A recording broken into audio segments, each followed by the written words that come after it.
لا إله إلا الله محمد رسول الله۔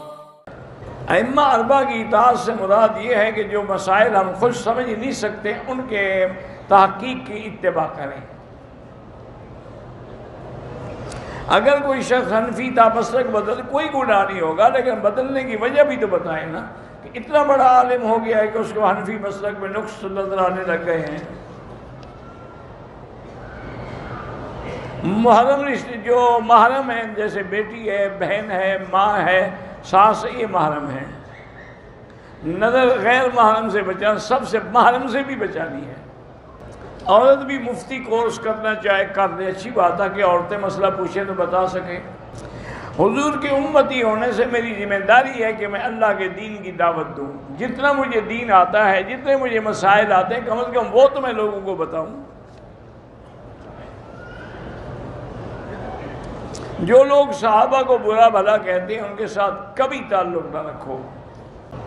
ہمارے یہاں مسجد میں بچوں کو نہیں، چونکہ بچے شرارت کرتے ہیں مسجدوں میں، اس لیے نہیں آنے دیتے ہیں۔ سنتوں کو چھوڑنے سے ایک دن فرض بھی چھوڑ دے گا، سنتیں لازم پڑھا کرو، نفل بھی سنت بھی کچھ بھی نہ چھوڑا کرو۔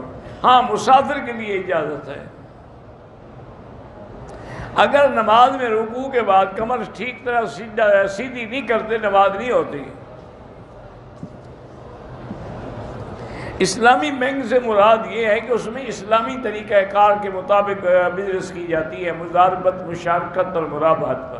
اگر کوئی عالم کہے کہ سنی کہتے ہیں شیعہ کافر ہے، شیعہ کہتے ہیں سنی کافر ہے، لیکن دیکھنا پڑے گا نا کہ دونوں کے کہنے میں سچا کون ہے۔ وہ کوئی مثال سمجھا رہے ہوں گے، آپ کو یاد رہ گئی۔ شیعہ کا جنازہ نہ پڑھا کریں، باقی نکاح تو خیر نہیں ٹوٹتا، لیکن جو صحابہ کا دشمن ہے اس کا جنازہ پڑھنے کا کیا معنی؟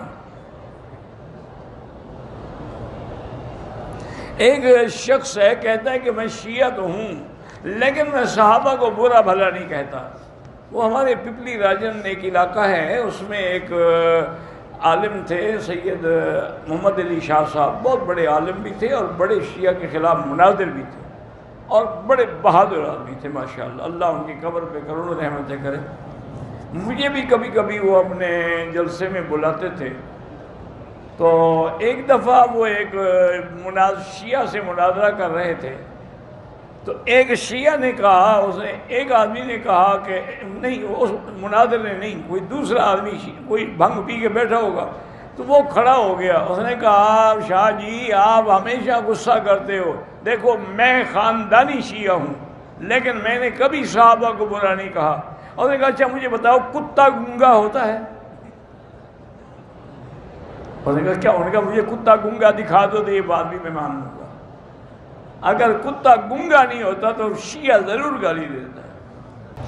اگر کسی عالم دین کے بیانات میں سے چھوٹے چھوٹے کلپس کاٹ کے ایسی باتیں ڈھونڈنا جس سے اس پر اعتراض ہو سکے، تو ایسا کرنا جو ہے بہت بڑی بددیانتی ہے، خیانت ہے، اور کسی عالم کے بارے میں برائی کا ارادہ کرنا جو ہے وہ بھی سخت پکڑ کا باعث ہے۔ انجینئر محمد علی مرزا کہتا ہے کہ سنت نہ پڑھو، تو وہ کوئی پاگل ہوگا اور کیا ہے؟ سنت نہیں پڑھیں گے تو حضور کا اتباع کیسے ہوگی؟